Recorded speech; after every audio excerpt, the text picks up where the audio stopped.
Bonjour à toutes et à tous.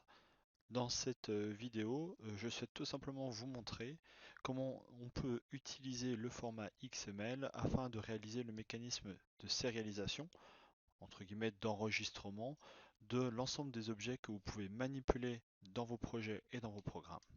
Bien entendu, l'objectif ici est de voir comment utiliser ce format XML en Python avec l'ensemble des instructions disponibles avec les différentes librairies associées.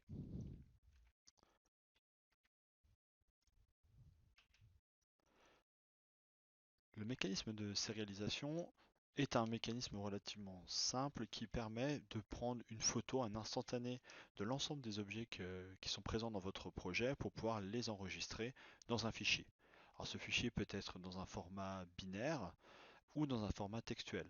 Alors le format binaire est celui qui est largement utilisé dans les logiciels commerciaux, qui est illisible pour nous êtres humains, à l'inverse du fichier textuel qui peut très bien être lu et compréhensible par un être humain, voire modifié si besoin est. La finalité de cette sérialisation, c'est de pouvoir charger plus tard les objets qui auront été au préalable enregistrés. Il existe différentes solutions qui sont disponibles en Python pour réaliser ce mécanisme de sérialisation.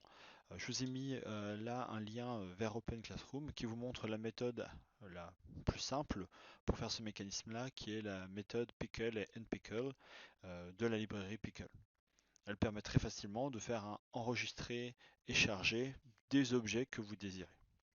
Le problème de cette solution-là, c'est que il est nécessaire d'avoir l'ensemble des classes dans le projet, ce qui va fortement limiter l'interopérabilité et les échanges d'informations. C'est pour cela que dans le cadre de ce cours, ce que je souhaite vous montrer comme format, c'est le format XML, un format textuel et structuré qui va permettre de faciliter les échanges d'informations entre des projets différents en Python, voire entre des programmes réalisés en Python ou avec d'autres dans d'autres langages de programmation ou dans d'autres frameworks. Le format XML, qui date déjà des années 98, est un format textuel, c'est-à-dire qu'on peut l'ouvrir avec un simple éditeur de texte et nous, êtres humains, sommes capables de le lire, de le comprendre, voire de le modifier dans cet éditeur de texte. Son intérêt particulier, c'est que la structuration de ce fichier est organisée autour du concept de balise. Alors ce concept de balise, c'est celui qui est déjà largement utilisé dans le format HTML, qui est le langage qui va permettre de codifier des pages sur Internet, si ce n'est que là, vous êtes totalement libre de définir vos propres balises, à l'inverse d'HTML où celles-ci sont figées. Si je prends l'exemple du fichier XML qui est situé tout en bas de ma slide, cherche à décrire une nomenclature telle que nous l'avons vue en cours magistral ensemble, et que je prends par exemple cette ligne ici présente où on voit composants, noms, matériaux, etc., ça va me permettre d'illustrer ce concept de balise. Donc ici, ma balise, c'est composant. On voit qu'elle est ouvrante et on voit qu'elle va se fermer à la fin de la ligne. Donc c'est-à-dire que l'unité de sens, le composant, est dans cette ligne-là. À l'inverse, si je reprends au-dessus ici, on voit que j'ai une balise ouvrante qui s'appelle assemblage. On voit qu'elle ne se ferme pas tout de suite, mais elle se ferme bien plus tard ici. Alors j'ai fait une indentation, mais elle n'est pas obligatoire afin de faciliter la compréhension. Et on voit que cette balise assemblage se ferme là. Donc, ce qui va me permettre de structurer un fichier XML, c'est ce mécanisme de balise ouvrante-fermante que je vais être capable, dans un second temps, de paramétrer. Donc si je reprends en quelques mots, ici j'ai des éléments XML que j'appelle aussi des balises XML, donc produits, matériaux, assemblage, composants. Tous ces éléments-là sont des éléments XML, sont des balises XML qui vont me permettre de structurer la totalité du fichier. À ces balises, on va être capable d'associer, à ces éléments XML, on va être capable d'associer des attributs. Donc coût, ici représenté, ou matériaux, ou volume, ou délai, sont des exemples d'attributs associés à l'élément XML composant.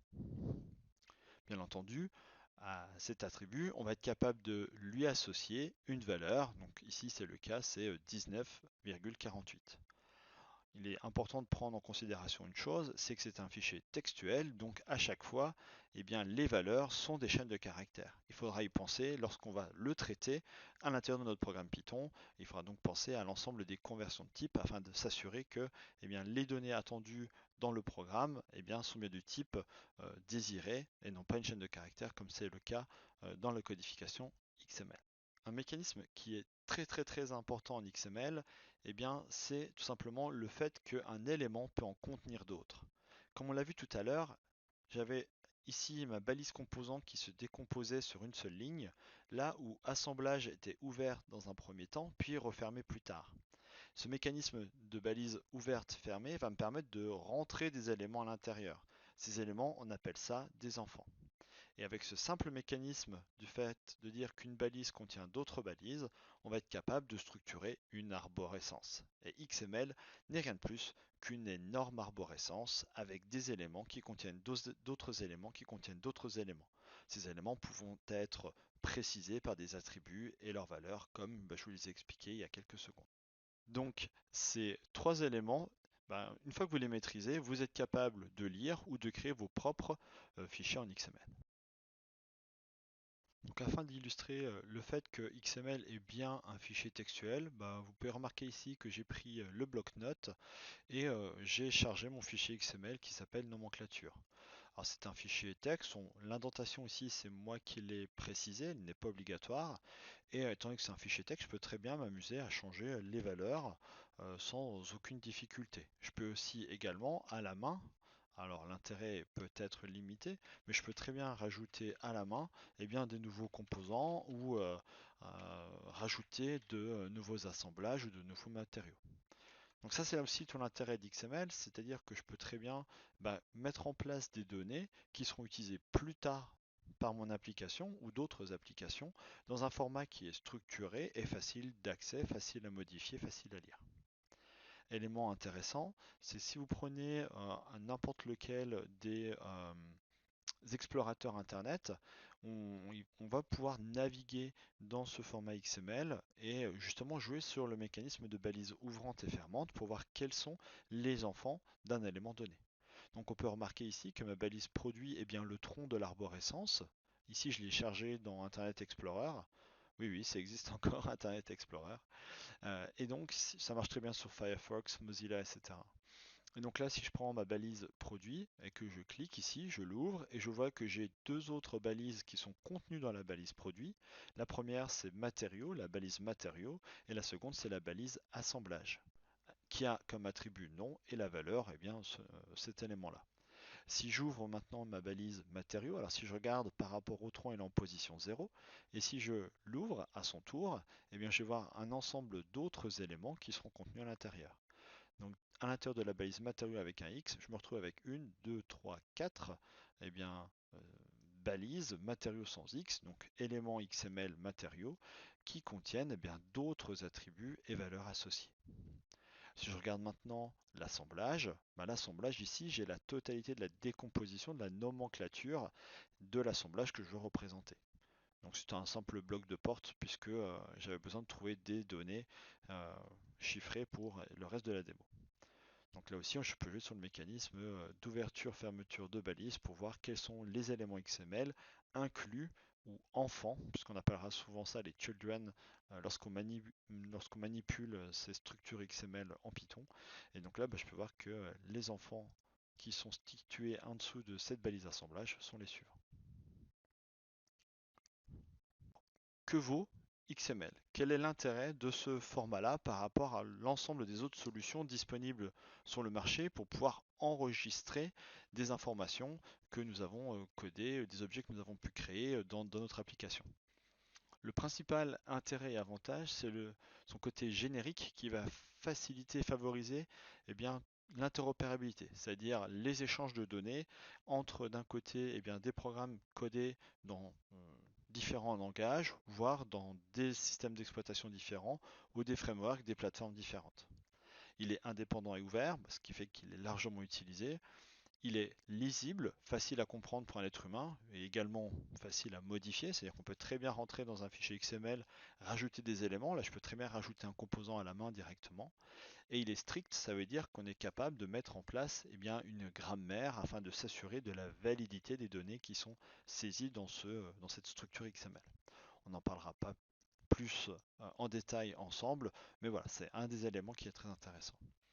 Alors, les inconvénients, comme vous avez pu le remarquer, c'est quand même, il y a beaucoup de texte. Donc c'est quelque chose qui est très verbeux. Ça veut dire qu'un fichier XML, si les données que vous manipulez, si les objets que vous aviez, que vous souhaitez sérialiser de votre application sont très nombreux et qui contiennent beaucoup d'informations, eh bien le fichier XML peut vite devenir très très gros. Les chaînes de caractères, à l'inverse du binaire, ça prend beaucoup plus de place. Le point positif, c'est que ça se compresse relativement bien avec un beau taux de compression avec du zip.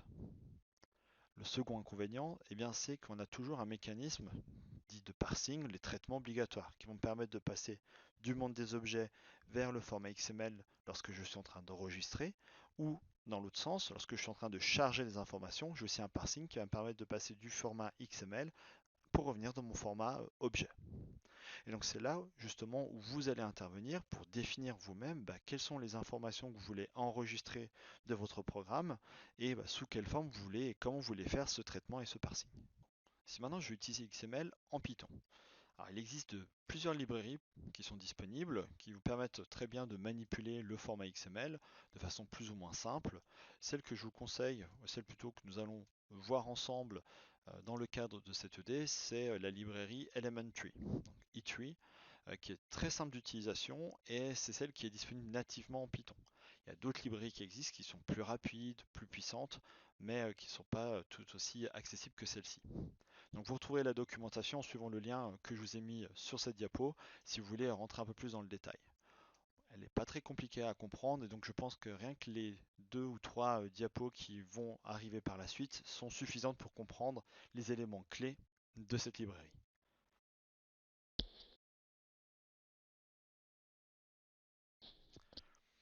Deux classes sont vraiment importantes dans la librairie. Alors une qui va jouer un rôle très très limité uniquement pour le mécanisme d'enregistrement et de chargement, et une autre qui est beaucoup plus importante puisque c'est elle qui va nous permettre de travailler sur le contenu du fichier. Donc la première classe, la classe Elementary, c'est elle qui va permettre justement de stocker ou de gérer le mécanisme de chargement et d'enregistrement. C'est elle qui va transformer l'arborescence XML, puisqu'on a une arborescence, dans un format plat qui est tout simplement le fichier texte. La seconde classe, qui est la classe élément, elle est vraiment la classe la plus importante de cette librairie, puisque c'est elle qui va nous permettre de gérer l'ensemble des éléments constituant le format XML et l'arborescence XML. Donc, que ce soit des branches de notre arbre ou les feuilles de l'arborescence XML, elles sont toutes du même type, ce sont des éléments. C'est vraiment cette brique élémentaire qui va me permettre de structurer et de représenter la totalité des éléments d'une arborescence XML. Alors, ils sont composés de plusieurs informations. La première chose, plusieurs attributs si vous préférez. Le premier attribut de la classe élément, c'est l'étiquette, le tag. Donc si je reprends l'exemple de tout à l'heure, composant, produit, était, des tags, c'était l'étiquette associée à l'élément XML au complet. Ok. La valeur stockée sous la forme d'une chaîne de caractères, c'est un autre attribut qu'elle va être capable de gérer. On va très peu l'utiliser ensemble. C'est un mécanisme qui est beaucoup plus utilisé lorsqu'on va vouloir structurer des pages web ou des choses comme ça, ou des formats textuels beaucoup plus lourds. Les attributs, comme on a pu le voir précédemment, et leurs valeurs, qui sont tous stockés sous la forme d'un dictionnaire. Donc il y aura un seul attribut de la classe élément qui va permettre de gérer la totalité des attributs XML. Et comme on l'a vu ensemble, le mécanisme d'arborescence, il est porté par le mécanisme parent-enfant, c'est-à-dire que pour un élément XML, on va être capable de déterminer quels sont les autres éléments XML qui sont des descendants ou des enfants de l'élément en cours. Et ils sont stockés dans une liste. Donc, par la suite, dans l'ensemble des démos que je vous ferai et des instructions qui seront mises dans les slides, on supposera que la librairie a été chargée sous le format, sous le namespace ET pour Elementary. Donc voilà, cette dernière ligne On considère maintenant dans l'ensemble de mes exemples qu'elle a déjà été réalisée. Si je souhaite charger un fichier XML, et c'est là qui c'est très intéressant, eh bien c'est que j'ai deux lignes à copier-coller, c'est suffisant, bien entendu changer le nom du fichier, mais si vous reprenez toujours ces deux mêmes lignes, eh bien vous serez capable de faire le mécanisme de chargement. Donc ça veut dire que là, on va être capable d'exprimer dans la première ligne quel est le fichier dans lequel est stocké les informations dans le format XML. Je fais le mécanisme de parsing et à partir de maintenant, arbre XML eh bien, est un objet de la classe elementary, c'est-à-dire c'est une arborescence complète. Alors, de l'arborescence de l'arbre complet, et je dis bien de l'arbre, puisqu'en XML c'est impossible d'avoir une forêt, j'aurai toujours qu'un seul tronc derrière lequel se trouvent d'autres branches. Et donc, de cet arbre-là, je vais être capable d'en obtenir le tronc en utilisant getRoot. Donc, ce tronc-là est bien l'élément le plus important, puisque si j'ai le tronc, j'ai tous les éléments enfants, et donc j'ai bien la totalité des éléments constituant l'arborescence XML. Alors, à partir de là, puisque le tronc est un objet de la classe element, je suis capable de manipuler et d'exploiter l'ensemble de ces attributs qui sont mis à ma disposition. Donc à partir de là, sur le tronc, je peux lui demander quel est le nom de l'élément, quel est son tag. Je peux lui demander quel est le dictionnaire de ses attributs en faisant tron.attrib. J'obtiens donc le dictionnaire, comme je vous le disais tout à l'heure, de l'ensemble de ses attributs. J'utilise comme un dictionnaire classique. Tron.attrib crochet année, par exemple, me permettrait d'accéder dans un fichier XML à la valeur de l'attribut année de l'élément XML qui est rangé derrière la variable tron.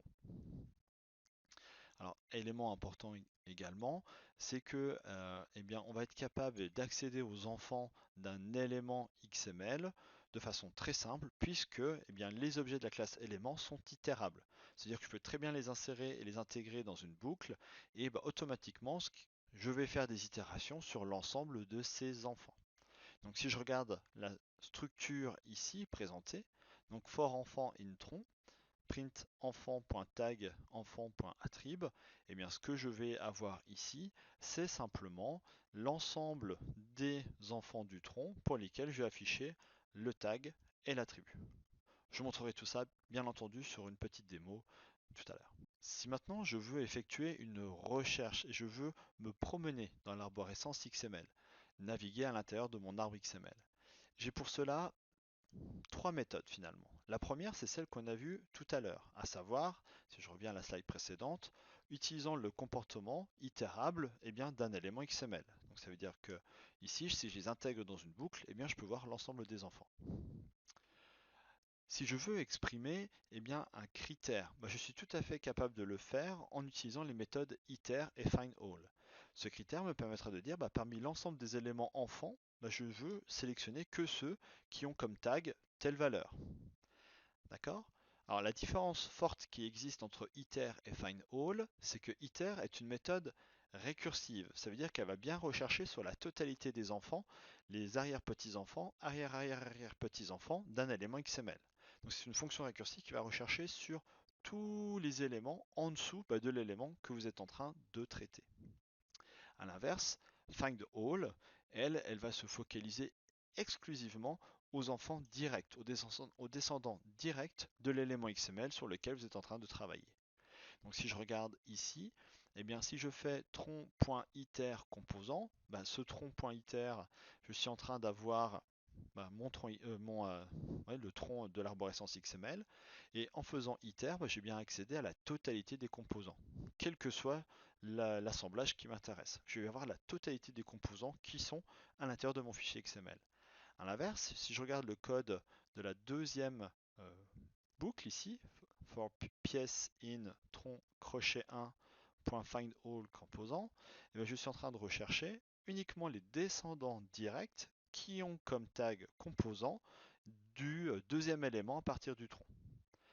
Ok, donc iter et findAll sont toutes les deux des méthodes qui vont me permettre de naviguer, de rechercher des éléments de balises données. C'est ça l'argument de iter et findAll. Donc toutes ces deux méthodes ont exactement la même attente d'un point de vue argument. C'est juste que le comportement va différer. Iter va rechercher sur la totalité de la descendance, là où findAll va s'arrêter, va se limiter uniquement aux descendants directs.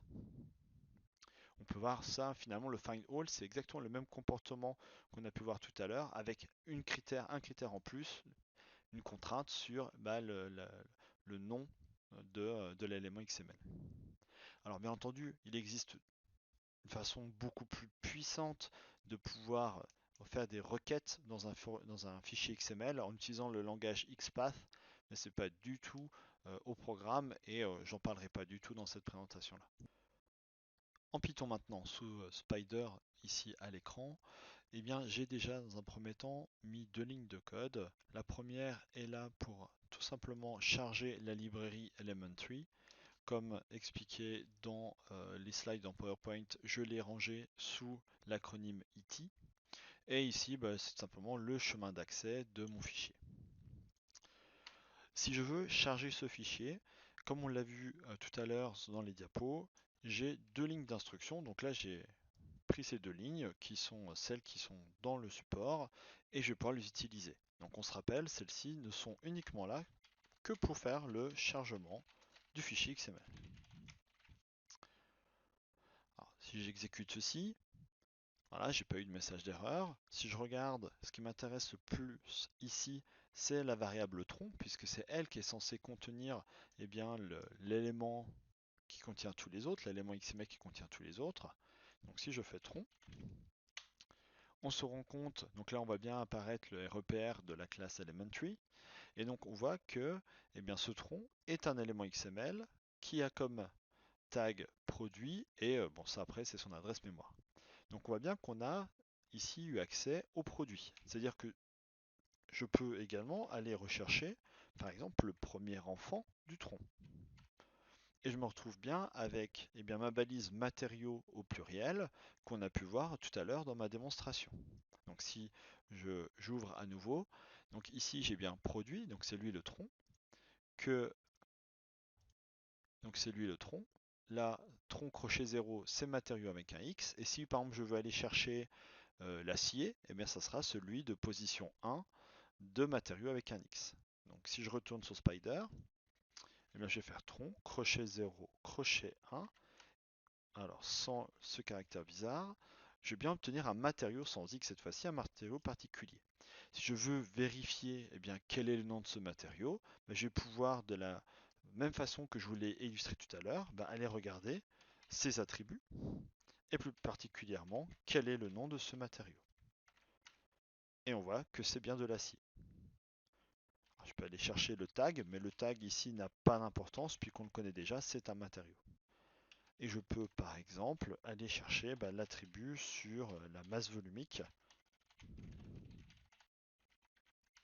Et ici, elle est de 9000. Donc voilà comment assez facilement on va pouvoir consulter des informations structurées dans l'arborescence XML. L'arborescence étant un arbre, et bien si je veux accéder à une branche particulière, et bien il va falloir que je décrive sa position dans l'arbre. Alors, si maintenant je veux m'intéresser à la navigation dans le fichier XML, eh bien pour cela, je vais pouvoir utiliser les trois méthodes que je vous ai montrées tout à l'heure. Petit 1, considérant qu'un élément XML est itérable. Petit 2, utiliser la méthode iter. Ou petit 3, utiliser la méthode findAll. Ici, mon objectif, c'est tout simplement de vous montrer les trois comportements qu'on va pouvoir avoir avec ces trois méthodes différentes. Alors, je reste encore une fois uniquement dans mon fichier XML. Là, je ne vais pas faire de code dans mon programme, mais juste rester dans la console. Pour le premier cas, où je veux juste utiliser le comportement itérable d'un élément XML. Donc là, je vais faire for élément in. Alors, je vais prendre par exemple le tronc. Et là, je vais faire print élément.tag. Je veux juste voir le tag de l'élément. Ok. J'exécute ceci. Et là, on se retrouve bien avec les deux enfants du tronc. Alors, si je retourne ici, donc le matériau ici et assemblage. Donc si par exemple je vais m'intéresser à cet assemblage-là pour voir quels sont ces éléments enfants, eh bien, il va falloir que j'aille à partir du tronc aller chercher la balise 1 et puis jouer sur son comportement itérable. Donc c'est ce que je vais faire ici. Je vais directement chercher la balise qui est le premier enfant ou la première branche du tronc. Et je vais faire également la même chose, demander qu'elle affiche les différents tags. Et donc là, j'ai bien deux éléments assemblage. Solution numéro 2 maintenant.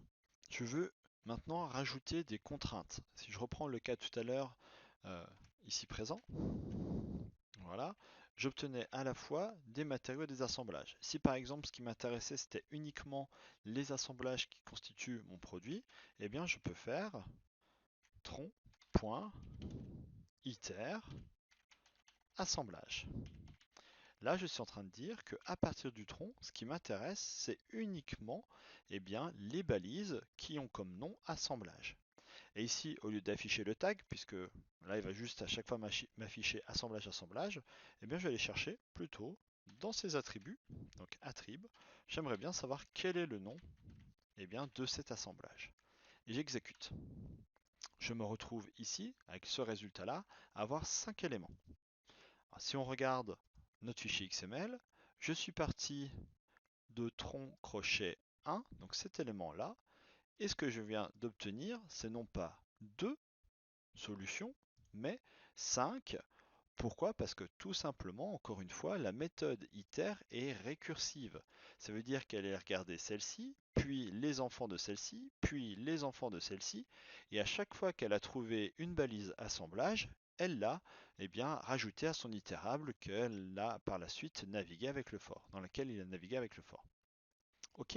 Et c'est là toute la différence entre le iter et le find all, c'est-à-dire que si maintenant je remplace iter par find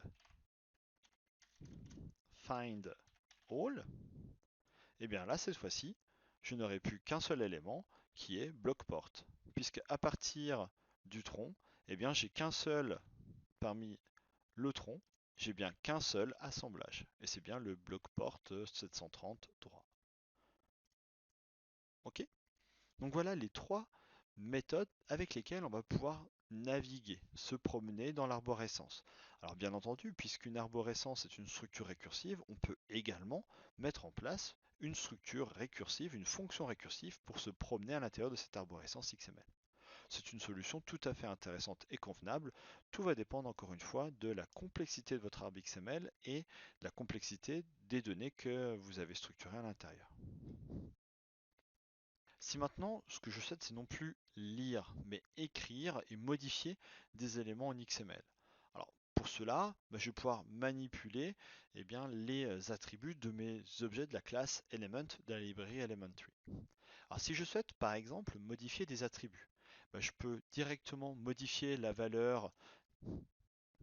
Si je regarde cette deuxième ligne ici, je me rappelle que l'ensemble des attributs XML sont rangés dans un dictionnaire, donc je peux très bien les modifier comme on sait modifier la valeur d'un élément d'un dictionnaire. Donc ici, par exemple, je suis en train de changer le nom d'un assemblage et je lui donne un nouveau nom. Ou je peux également utiliser une méthode qui est proposée par les objets de la classe Element qui s'appelle set et qui aura exactement le même comportement. Donc ici, tronc crochet 1, c'est bien le tout premier assemblage de mon arborescence. Set va me permettre de modifier. Je précise quel est l'attribut que je veux modifier et je mets la valeur que je veux lui faire porter. Donc ces deux lignes ici présentes sont identiques d'un point de vue comportement, sont juste différentes d'un point de vue syntaxe. La première est basée sur une méthode, la deuxième est basée sur un attribut. Je devrais même dire plutôt sur une propriété. Si maintenant je veux créer un élément et l'ajouter à l'arborescence que je suis en train, à l'arborescence XML sur laquelle je suis en train de travailler, bien, tout simplement, je n'ai qu'une seule chose à faire, c'est instancier un nouvel objet de la classe Element. Donc, pour faire un mécanisme d'instanciation, on le connaît très bien, c'est le nom de la classe, parenthèse, l'ensemble des arguments qui sont attendus dans le constructeur. Alors, les éléments qui sont attendus dans le constructeur d'un objet de la classe élément sont, pour le premier, et là il y a une petite coquille, on voit qu'il manque une apostrophe, c'est le nom de la balise, le tag de l'élément, et ensuite un dictionnaire qui contient l'ensemble des attributs XML et leurs valeurs associées. On n'oublie pas que l'ensemble des éléments doivent être de type chaîne de caractères, sans quoi bien, le mécanisme de sérialisation ne pourra pas se faire puisqu'XML est un format textuel. N'oublions pas, une fois que l'élément a été instancié et créé, de l'ajouter bien, à l'arborescence XML en choisissant quel sera l'élément sur lequel il sera accroché. Il deviendra donc bien, un élément fils de l'élément sur lequel on vient de le raccrocher. Pour enregistrer un fichier XML, là encore une fois, tout comme la lecture d'un fichier, c'est relativement simple puisque je peux quasiment copier-coller en changeant le nom du fichier bien entendu et les instructions que vous avez à l'écran. Uniquement une seule chose à connaître, c'est l'instruction write. Vous mettez le nom du fichier et vous partez de l'arborescence ou de l'élément XML que vous voulez enregistrer. Et là, automatiquement, il va tout construire, il va tout formater avec les balises proprement mises, avec les balises ouvrantes, balises fermantes, comme on a pu le voir au début de la session. Nous venons voir comment faire pour pouvoir consulter des éléments structurant une arborescence XML.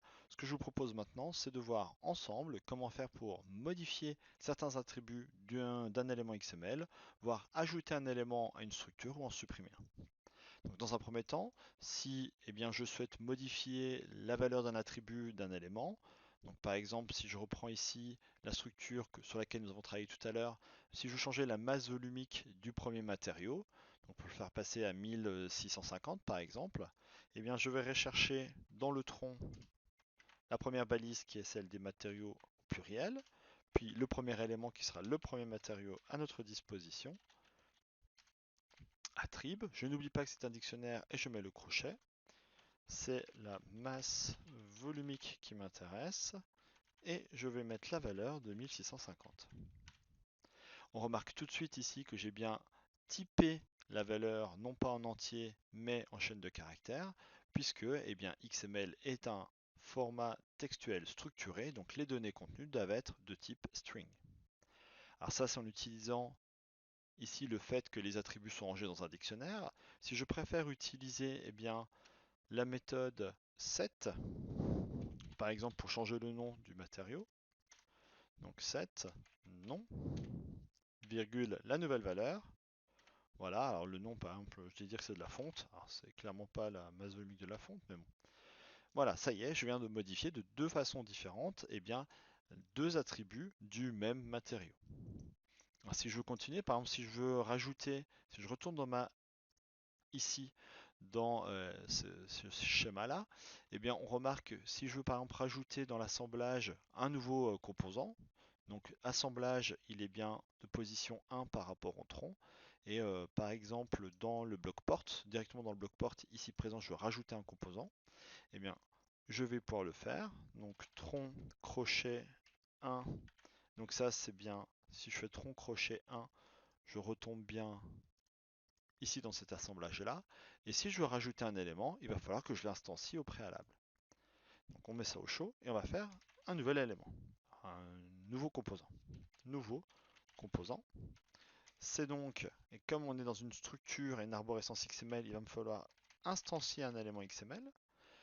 Alors ici, ma documentation ne le précise pas, mais comme on l'a vu dans le cours, pour pouvoir instancier une nouvelle balise XML que je veux rajouter à ma structure, le premier argument attendu, c'est le tag, c'est le nom de cette balise. Donc là, c'est un composant que je veux créer. Et après, on se rappelle que le deuxième argument, c'est un dictionnaire qui contient l'ensemble des attributs qu'on veut rajouter. Donc par exemple, si je veux rajouter le nom et la valeur associée, donc nouveau composant, j'ai le droit de mettre des espaces, nouveau composant, par exemple, et puis là, je vais le limiter à ceci. Donc là, j'ai créé une balise XML. Pour l'instant, cette balise se balade dans le vide. Il va falloir que je la raccroche. Et donc, je vais la raccrocher à quoi? Je vais la raccrocher à mon assemblage qui est rangé dans tronc crochet 1.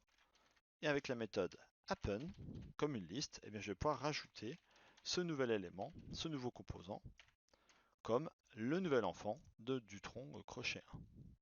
Donc là, je viens de modifier deux attributs, je viens d'ajouter un élément à la structure à l'arborescence XML. Il me reste maintenant à créer le nouveau fichier. Alors, pour cela, je vais me créer un nouvel arbre XML. Ce nouvel arbre XML, il va être créé à partir de la librairie Elementary et ça va être un objet de la classe Elementary. Comme je l'avais dit tout à l'heure dans le cours, la classe Elementary elle sera uniquement utile lorsqu'on va faire le mécanisme d'enregistrement, c'est-à-dire de l'arborescence en mémoire dans votre programme vers le fichier, ou dans l'autre sens du chargement.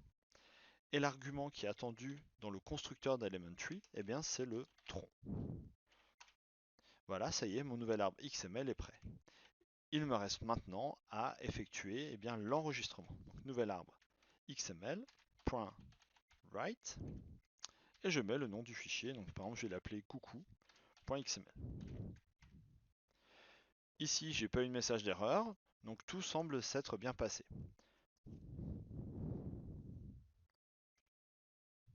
Une fois le fichier XML chargé à nouveau, donc on voit bien ici le coucou.xml, eh bien on se rend compte que l'ensemble des modifications ont été réalisées. On voit que le nom du premier matériau maintenant c'est la fonte. Il a bien une masse volumique de 1650. Et si je regarde maintenant eh bien, cet assemblage bloc-port, quelque part il y a un composant, nouveau composant, qui est arrivé comme étant eh bien, un des composants de ce bloc-port.